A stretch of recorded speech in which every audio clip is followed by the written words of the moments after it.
예수 그리스도의 사도 베드로는 본도, 갈라디아, 갑바도기아, 아시아와 비두니아에 흩어진 나그네 곧 하나님 아버지의 미리 하심을 따라 성령이 거룩하게 하심으로 순종함과 예수 그리스도의 피 뿌림을 얻기 위하여 택하심을 받은 자들에게 편지하노니 은혜와 평강이 너에게 더욱 많을지어다.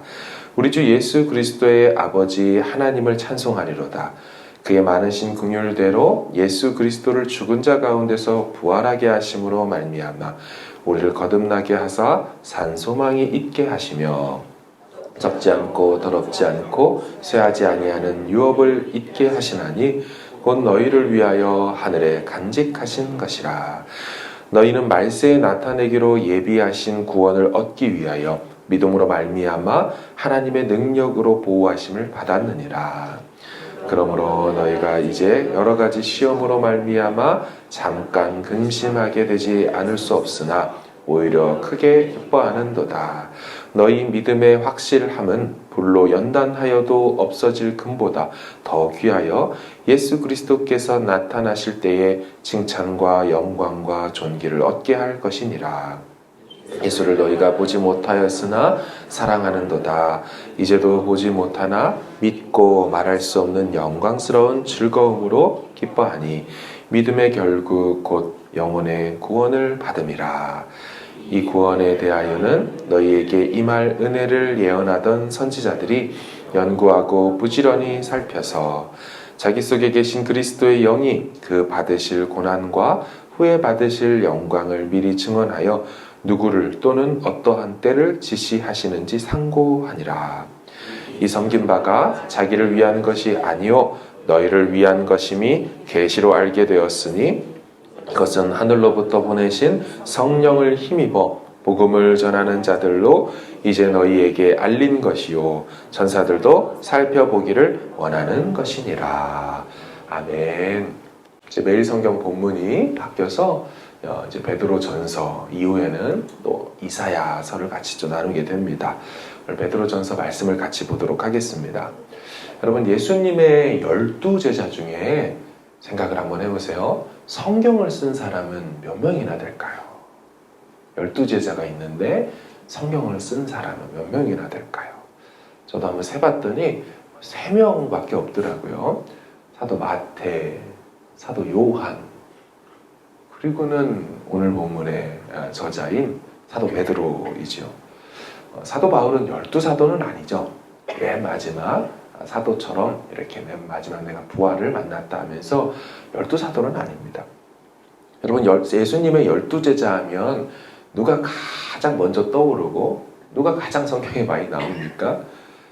마태 얘기 많이 보셨어요? 세관에 앉아갖고 부름받은 마태 말고는 거의 없죠.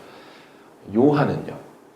요한도 물론 간혹 있기도 하고 엄마도 나오고 뭐 이렇게 주님 품에 있기도 하고 그렇지만 별로 많이 나오지 않습니다. 역시나 수제자, 수석제자 베드로이죠.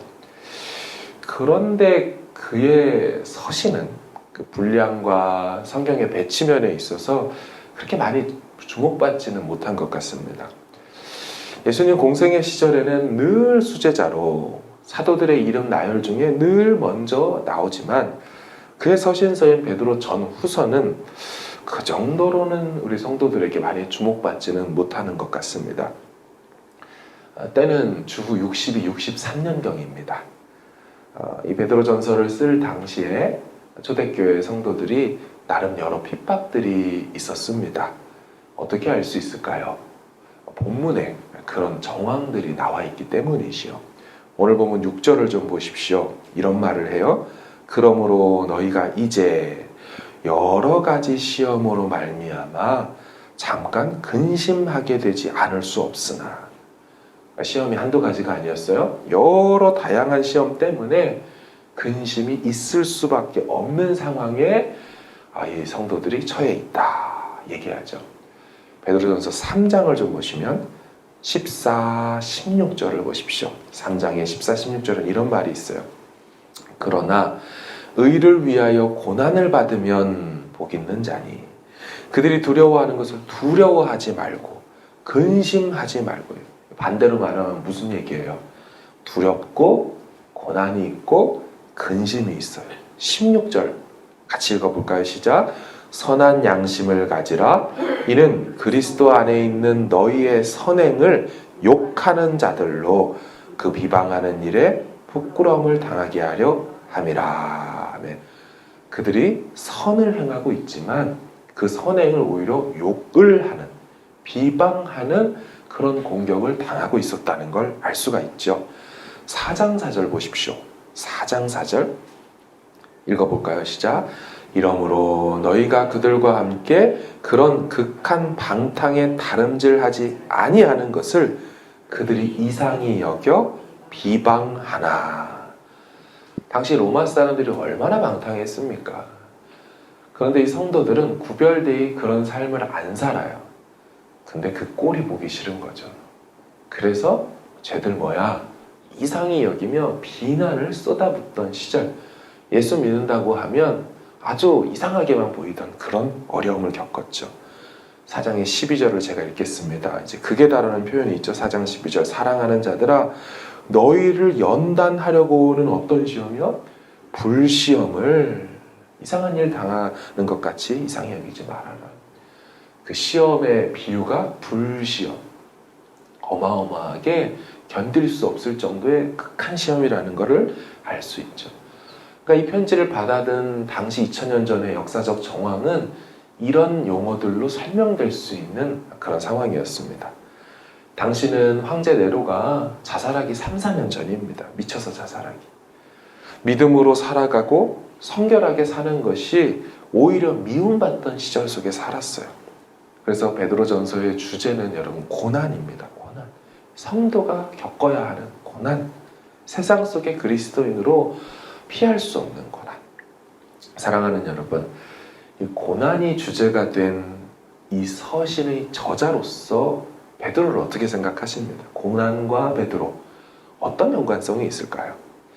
아마도 성경 저자들 중에 고난이라는 주제로 상담을 해줄 사람으로 리스트를 뽑아본다면 베드로가 아주 상위권에 랭크될 것입니다. 사도 바울도 물론 고난이 많이 있었어요. 사도 요한도 있었어요. 하지만 베드로 역시 고난이라는 주제에서 빼놓을 수 없는 할 말 많은 사람이지요. 왜냐하면 우리가 다른 사도의 삶은 잘 몰라도 베드로는 좀 알지 않습니까? 사도 요한이 고난받았다. 반모섬에 들어간 거 말고는 특별히 이렇게 우리가 알 수 있는 자료가 없어요. 베드로는 예수님의 제자로서 정말 대놓고 많이 넘어졌던 사람입니다. 어떤 실수를 했는지를 일일이 나열하는 것이 이제는 아이고 지겨워요 다 알아요 할 정도로 우리 베드로의 연약함, 그가 스스로 자처하고 일을 만들어서 넘어졌던 걸 우리 너무나 잘 알고 있죠. 또한 그는 예수님이 고난당하는 그 현장 가까이에서 진짜 죽어당하는 고난이 뭔지 생생히 눈으로 봤던 사람이죠. 참고로 예수님의 고난당함을 실제로 눈앞에서 봤던 제자는 2명밖에 없어요. 다른 제자는 이미 겟세마네 동산에서 다 도망가 버렸고 사도 베드로가 예수님의 고난을 직접 다 보고 막 너가 그들 중에 하나 아니냐 이런 소리 들어가면 그 앞에 있었고요. 그런 다음 다른 제자는 사도 요한이죠. 사도 요한은 나중에 설명할 기회가 있을지 모르겠지만 좀 특별하고 부유층 중에 부유층이었습니다. 정치하고도 관련이 있어서 사도 요한의 서신서에 보면 그 자리에 그냥 아무렇지도 않게 있습니다. 베드로는 아는 체하면 도망가야 했지만 요한은 대놓고 예수님의 고난의 현장에 대제사장들과 같이 예루살렘에 있어도 문제가 없던 사람이었습니다. 딱 2명 중에 1명이 바로 베드로인데 베드로가 직접 고난을 다 받습니다. 게다가 우리가 아는 사도행전 12장에 가보면 헤롯이 사도 야고보를 칼로 죽인 후 반응이 뜨겁자 야 베드로까지 죽이면 더 대박 나겠다.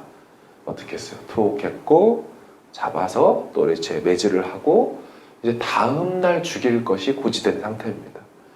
그러니까 베드로는 마음이 어디까지 갔겠습니까? 이제 죽는답니다. 죽을 것 같다가 아니고 죽는다. 사도 야고보가 죽었고 이제 나도 죽는다.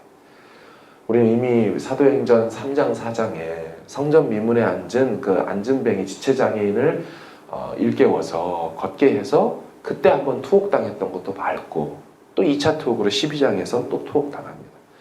그러니 고난을 겪어본 인물로서 만만치 않은 사람이 역시나 베드로입니다. 그런데 여러분, 고난을 많이 겪어만 보면 그는 저절로 고난의 상담자가 될 수 있을까요? 내가 이만큼 고난을 겪었으니 나는 고난에 대해서 할 말 있어가 됩니까? 아니죠. 베드로만큼 나락에 떨어졌다가 회복된 인물이 있습니까? 중요한 건 고난에 많이 처했다, 죽을 고생을 많이 했다가 아니라 거기서 건진받고 회복되었을 때 그 사람 이야기를 들을 만한 거죠. 베드로는 이를 저지르고 엉뚱한 주장하고 앞서서 나가서 사고치던 인물이었어요. 하지만 이제부터 보게 되실 베드로 전설을 통해 보는 베드로는 완숙미 그 자체입니다. 여러분, 그의 서신에는 수없는 겸손과 복종의 용어들이 나옵니다. 그의 삶을 우리가 알지만 겸손과 복종, 그런 게 어디 있습니까? 하고자 하는 대로 날뛰었던 사람인데요. 3장 8절을 제가 읽겠습니다. 마지막으로 말하노니 너희가 다 마음을 같이하여 동정하며 형제를 사랑하며 불쌍히 여기며 겸손하며. 5장 5절. 젊은 자들아, 이와 같이 장로들에게 순종하고 다 서로 겸손으로 허리를 동이라.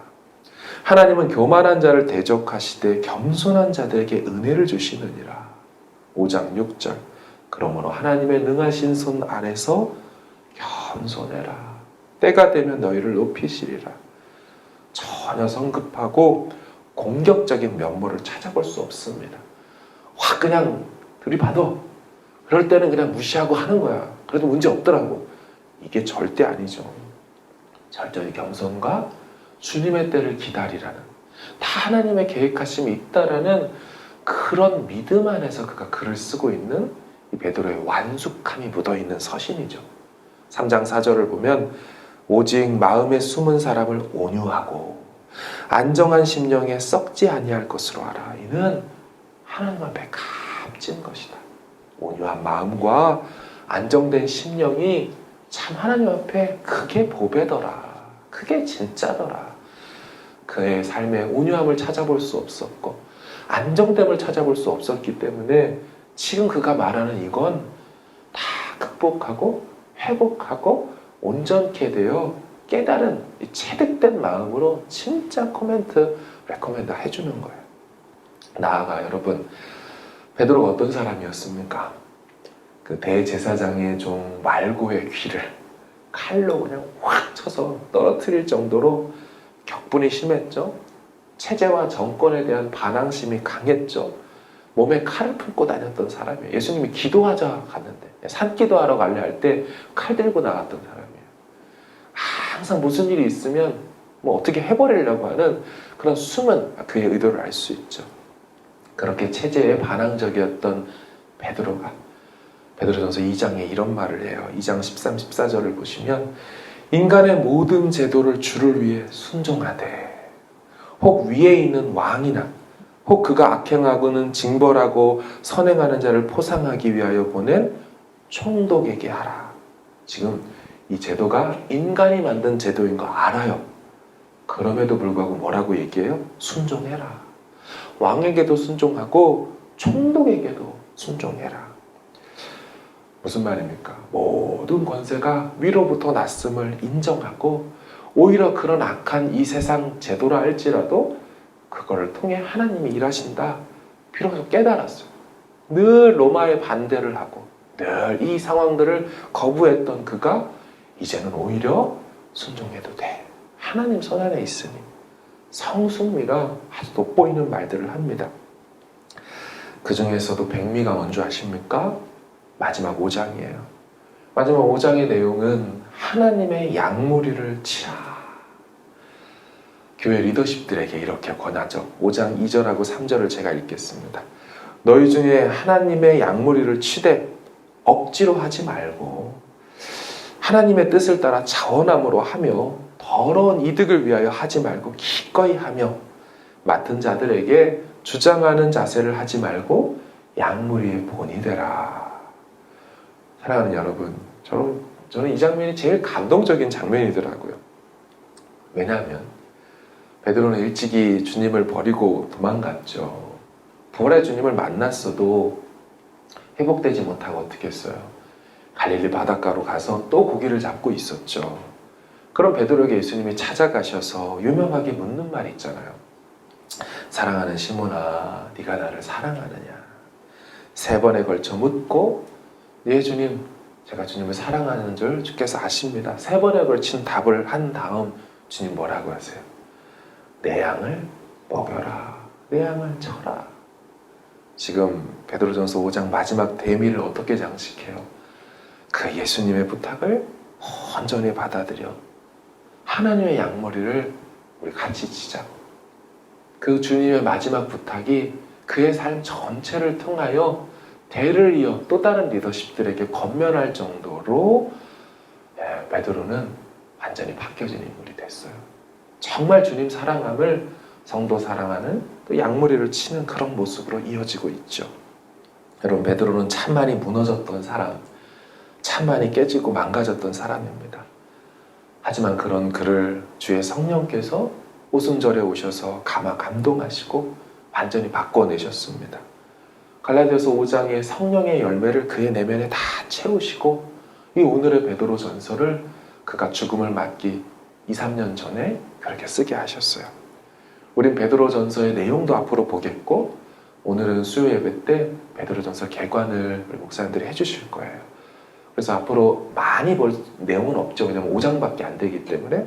그럼에도 불구하고 우리가 좀 배우게 되겠지만 저는 그걸 같이 보면서 특별히 마음 한켠에 이 변화된 베드로, 성숙해지고 자라난 베드로, 그런 베드로를 보좌 우편에서 이렇게 따뜻한 눈빛으로 보고 계실 우리 예수님, 내 양을 치라고 부탁했던 그 일을 죽음의 순간까지 끝까지 감당하는 베드로를 향한 주님의 시선도 한번 보면서 같이 한번 보시고 베드로의 그 마음도 그의 삶과 같이 투영하면서 이 베드로 전서를 본다면 우리 조금 더 다른 베드로 전서를 보게 될 거예요.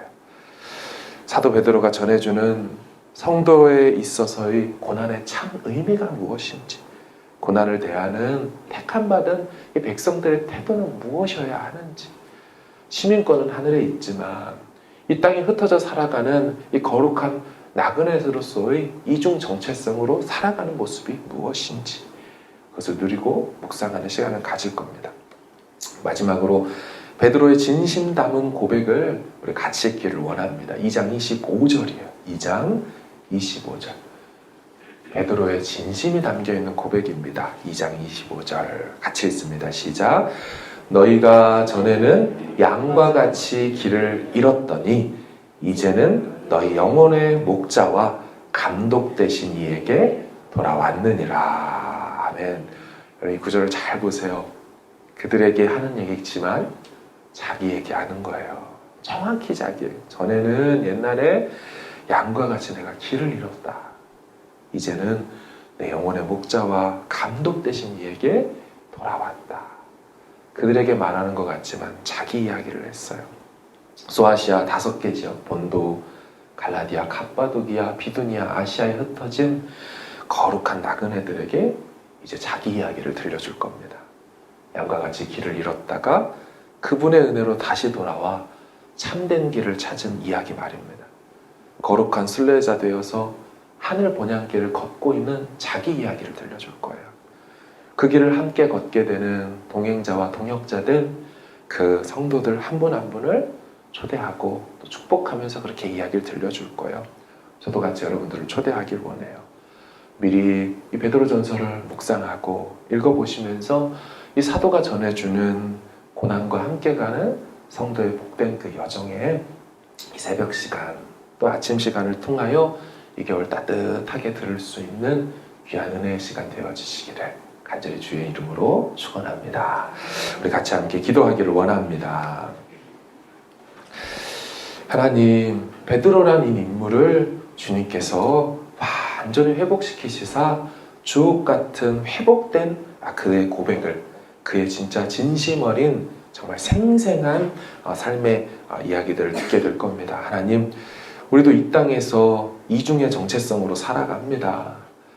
디아스포라로 이민자로서 어찌 보면 대한민국과 이 뉴질랜드라는 두 땅 사이에서 사는 것처럼 신앙인의 정체성이라는 게 하늘에 시민권이 있지만 이 땅에 잠시 잠깐 살아야 되는 나그네의 삶을 살아야 됩니다.